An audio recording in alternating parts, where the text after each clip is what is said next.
అభివృద్ధికి రెక్కలు తొడిగి మొదట ఈ 100 రోజుల్లో ప్రజలు పెంచిన గతంలో 5 రోజుల మధ్య పెంచాము కేవలం 10 గంటలకి ఉదయం 10 రూపాయలు పంపిణీ చేయడం జరుగుతుంది. ఇది ఒక తిరుగులేని సంక్షేమ చరిత్ర సార్. అలాగే ఉద్యోగస్తులుగా మేము జీతం కోసం ఎప్పుడైనా ఎదురు చూసే పరిస్థితి లేకుండా ప్రతి నెల టంచనగా 1వ తారీఖునే మా అకౌంట్ లో జీతం పడే విధంగా ఈ రోజు ఏర్పాటు చేయడం జరిగింది సార్.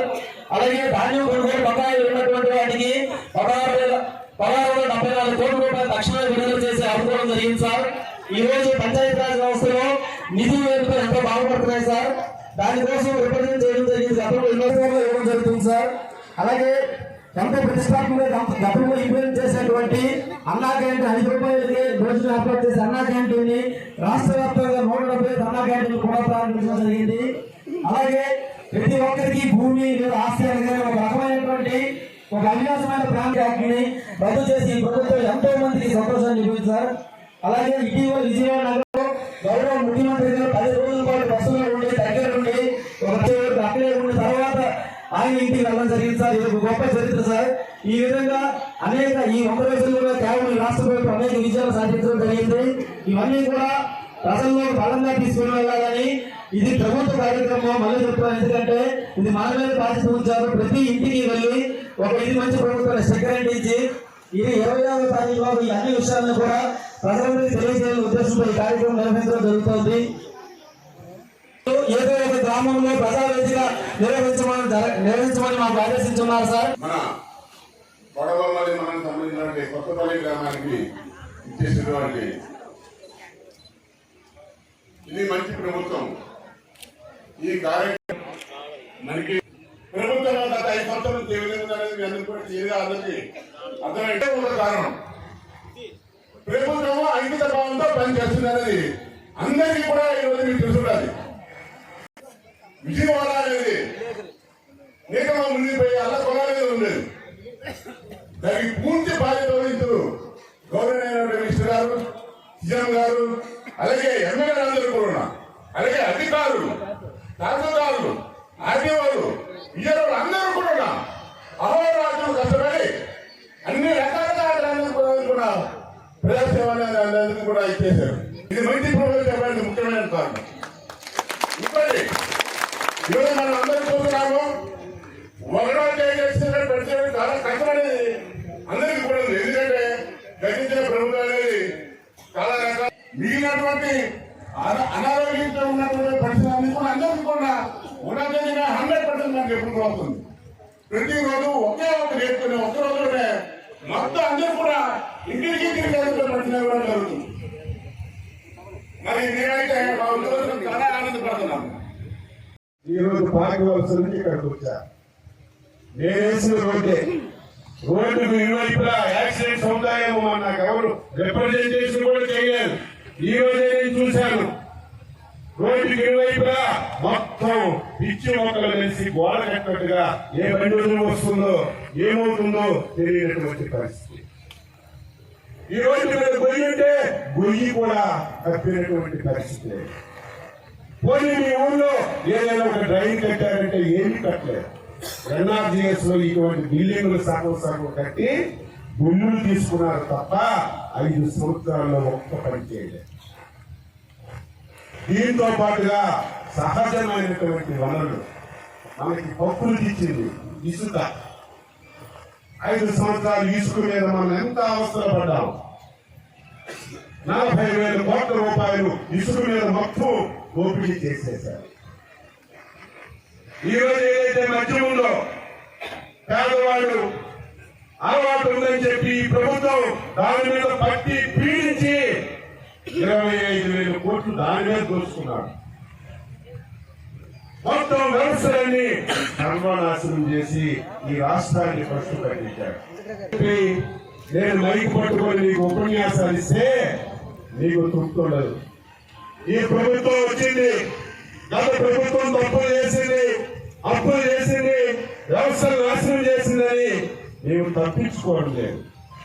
100 రోజుల్లో ఈ రాష్ట్రంలో ఉన్నటువంటి వ్యవస్థలన్నింటినీ గాడిలో పెడుతున్నాం. ఒక క్రమశిక్షణ నేర్పుతున్నాం. ఈ రాష్ట్రంలో ఉన్నటువంటి ఆర్థిక పరిపుష్టిని మళ్ళీ బలోపేతం చేస్తున్నాం. కేంద్ర ప్రభుత్వం ఇప్పటికే 15,000 కోట్ల రూపాయలు అమరావతికి ఇచ్చింది, 12,000 కోట్ల రూపాయలు పోలవరం ప్రాజెక్టుకి ఇచ్చింది. ఈ రాష్ట్రంలో 3 ఇండస్ట్రియల్ లోన్స్ కింద 40,000 కోట్ల రూపాయలు ఈ రాష్ట్రానికి ఇచ్చింది. దీనివల్ల కొంచెం మనం పనులు చేసుకోవడానికి అవకాశం వచ్చిందని ఈ సందర్భంగా తెలియజేస్తున్నాను. ఒక బాధ్యత గల ప్రభుత్వంగా ప్రజలకు ఇచ్చిన హామీలు నెరవేర్చాలి. ఒక పక్కన రాష్ట్ర ఆర్థిక వ్యవస్థను గాడిలో పెట్టాలి. ఒక సంక్షేమమే కాకుండా సమాంతరంగా అభివృద్ధి కూడా చేయాలని ఒక ప్రణాళికాబద్ధంగా ముందుకెళ్తున్నాం. 100 రోజులైంది. కొంతమంది కుక్కల్లాగా మాట్లాడుతున్నారు. 100 రోజుల్లో హామీలు నెరవేర్చలేదని. 100 రోజుల్లో చంద్రబాబు నాయుడు ఎన్నికల్లో చెప్పిన పనులన్నీ చేయడం లేదని కొన్ని పిచ్చి కుక్కల్లాగా మాట్లాడుతున్నారు. ఈ ప్రభుత్వానికి 60 మాసాలు మీరు అధికారం ఇచ్చారు, 60 నెలలు. అందులో 3 నెలలు అయింది, ఇంకా 57 నెలలు ఉంది. ఈ 3 మాసాల్లో నేను ఎన్నికల్లో వచ్చినప్పుడు మీ ఊరు నడిపట్టులో చెప్పాను, మీరెవరూ నమ్మలేదు. అమ్మ జగన్మోహన్ రెడ్డి లాగా 3,000 పెన్షన్ 250 పెంచి ఎలక్షన్ ముందు ఇచ్చే విధంగా కాకుండా మేము 3,000 పెన్షన్ 4,000 చేస్తున్నాం. అది కూడా ఏప్రిల్ చేయిస్తామంటే ఇవన్నీ ఓట్లు గురించి కొంతమంది నమ్మలేదు. చేతిలో డబ్బు లేదు. ఆ రోజు జగన్మోహన్ రెడ్డి చంద్రబాబు నాయుడు మోసగాడు, సంక్షేమ పథకాలు ఇవ్వడు. ఈ రోజు మీ ఇంటింటికి వాలంటీర్లు తెచ్చిస్తున్నాడు, వాలంటీర్లు తీసేస్తాడు. మీకు 4 రోజులు 5 రోజులు పెన్షన్ అందాలని ఇంటింటికి వచ్చి కరపత్రాలు పంచాలి.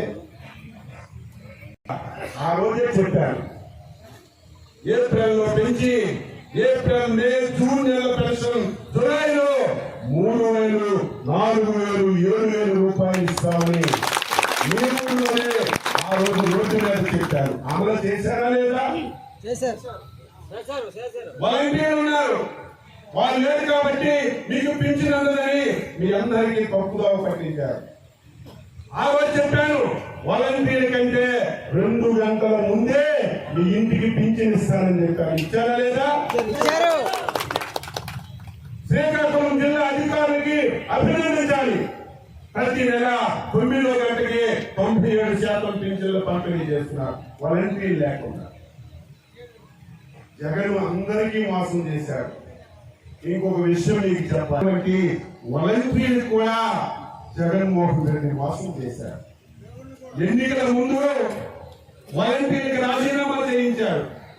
వాళ్ళకి పోస్టులు ఉన్నాయి కదా, రాజీనామా చేయించాడని నేను కూడా అనుకున్నాను. నిన్న మన క్యాబినెట్ కు ఒక ఫైల్ వచ్చింది. ఫైల్ అంతా చదువుతున్నాను సెక్రటరీగా. 2023 ఆగస్టు నెలకి వాలంటీర్ల పని అయిపోయింది, వాళ్ళకి రెన్యువల్ చేయలేదు. 2023 ఆగస్టులోనే వాలంటీర్కి అవకాశం లేదు, రెన్యువల్ చేయలేదు. వాళ్ళకి రాజీనామా చేయించి వాళ్ళతోనే మీ ఇంటింటికి అది రెన్యువల్ చేయమని జీతాన్ని మనం మా దగ్గర ఫైల్ వస్తే ఇది ప్రజల్లో చర్చ జరగాలి. ప్రజలకి తెలియాలి ఎంత చేతనో ఎంత మోసగాడు. అమరావతికి సీముడు ఎత్తుకుంటే వైసీపీ వాళ్ళు ఎవరైనా సరే ఎంత పెట్టి బాధాలు మీకే ఇంత మోసం చేశారు. వాలంటీర్ లేకపోయినా పెన్షన్ ఇచ్చాం, అయితే మీకు తృప్తి లేదు. గతంలో వచ్చిన పెన్షన్లే ఇస్తున్నారు కదా, కొత్తలు ఎప్పుడు ఇస్తారు, గతంలో వచ్చిన తీసేసిన ఎప్పుడు ఇస్తారు అని చెప్పి మీలో కూడా బాగుంది. దాన్ని కూడా రాష్ట్ర ముఖ్యమంత్రి ఒక 5 మంత్రులతో ఒక కమిటీ వేశారు. ఏ విధంగా పెన్షన్ ఇవ్వాలి, అర్హత ఏ విధంగా నిర్ణయించాలి.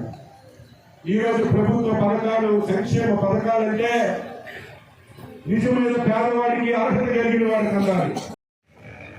ఒక అచంచలమైనటువంటి విశ్వాసం నుంచి, నమ్మకం నుంచి ఈ దేశంలో ఎక్కడా లేనటువంటి మెజార్టీతో రాష్ట్రంలో ప్రభుత్వం ఏర్పాటు చేయడానికి అవకాశం ఇచ్చినటువంటి ప్రజలందరికీ ముందుగా శిరస్సు వంచి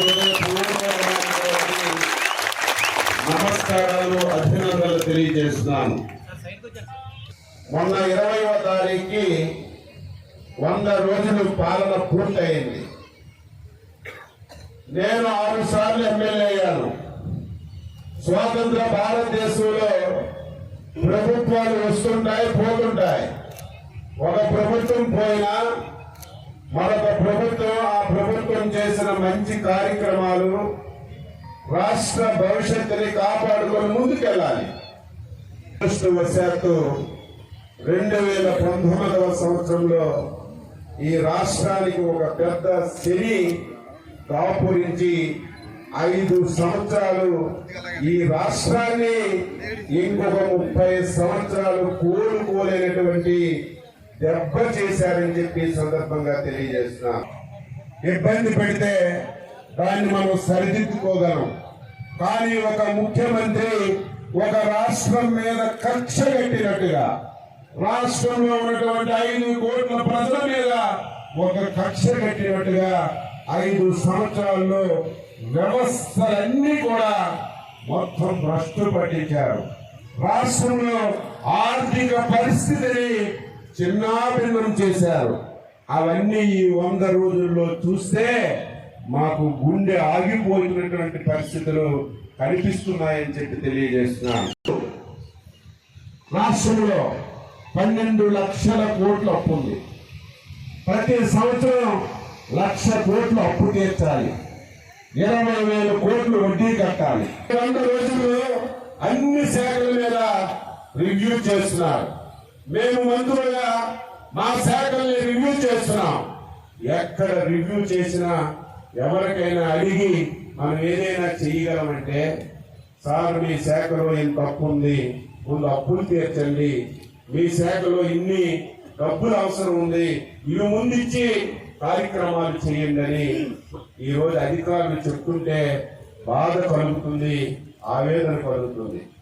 ఈరోజు రాష్ట్ర ప్రభుత్వం ఒక పేషెంట్ కి బాగులేకపోతే, చావు బతుకుల్లో ఉంటే వెంటిలేటర్ పెట్టి ఏ రకంగా అయితే బతికిస్తారో, ఈ రాష్ట్రంలో ప్రభుత్వాన్ని వెంటిలేటర్ మీద పెట్టి మాకు అప్పచెప్పినటువంటి దుర్మార్గుడు గత ప్రభుత్వంలో ముఖ్యమంత్రిని ఈరోజు గంటాపరంగా చెప్పదలిశారు. అయితే ఇప్పుడే శిరస్సు వచ్చి నమస్కరించాను, మళ్ళీ శిరస్సు వచ్చి నమస్కరిస్తున్నాను. కాదు, 22 మంది పార్లమెంటు సభ్యుల్ని ఈ రాష్ట్రంలో మీరు గెలిపించి ఢిల్లీలో ఆంధ్రప్రదేశ్ రాష్ట్ర గౌరవాన్ని మీరు పెంచే విధంగా తీర్పిచ్చారు. 22 మంది ఎంపీలు మనం గెలకపోతే దేశంలో ఉన్నటువంటి ప్రభుత్వం మనకి సహకరించేది కాదు. ఈరోజు ఎన్డీఏ ప్రభుత్వం ఆంధ్రప్రదేశ్ ప్రజలు 22 స్థానాలు ఇచ్చారని మన ప్రభుత్వానికి గౌరవాన్ని పెంచారు. ఈ రోజు ఈ 100 రోజుల్లో అనేక విధాలుగా ఆర్థిక సహాయాన్ని రాష్ట్రానికి అందిస్తున్నారు. వెంటిలేటర్ మీద ఉన్నటువంటి ప్రభుత్వం కొద్దిగా ఆక్సిజన్ పీల్చుకోవడానికి అవకాశం దొరికిందని చెప్పి మీ అందరికీ తెలియజేస్తున్నాను. దేనిని వదలలేదు. ఎంతమంది ప్రజలు ఉన్నారు. కొత్తపల్లి గ్రామం ఉంది. ఎప్పుడైనా గత 5 సంవత్సరాల్లో ఇటువంటి సభ ఈ గ్రామంలో ఎప్పుడైనా జరిగిందా? అధికారులందరూ వచ్చి మీ దగ్గరికి వచ్చి మీ కష్ట సుఖాలు తెలుసుకొని సమస్యలు పరిష్కరించే ఒక్క కార్యక్రమం అయినా 5 సంవత్సరాల్లో జరిగిందా? జరిగింది. 6 మాసాలకు 7 మాసాలకు జిల్లాకు వస్తే ఆర్టీసీ బస్సులు, ప్రైవేట్ బస్సులు పంపించి అందులో కుక్కి ముఖ్యమంత్రి సభకు తీసుకెళ్లేవాళ్ళు. ఇబ్బంది పెట్టి ముఖ్యమంత్రి 4 విషయాలు చెప్పి వెళ్ళిపోవడం తప్ప ఏమమ్మా మీ కష్టం ఏంటి కూడా ఆలోచించిన సందర్భాలు లేదు. అందుకే మేము వచ్చిన తర్వాత ఇక నుంచి లక్షల మందితో సభలు ఉండవు. ఆర్టీసీ బస్సుల్లో జనాలను తీసుకెళ్ళాం, లారీల్లో జనాలను తీసుకెళ్ళాం.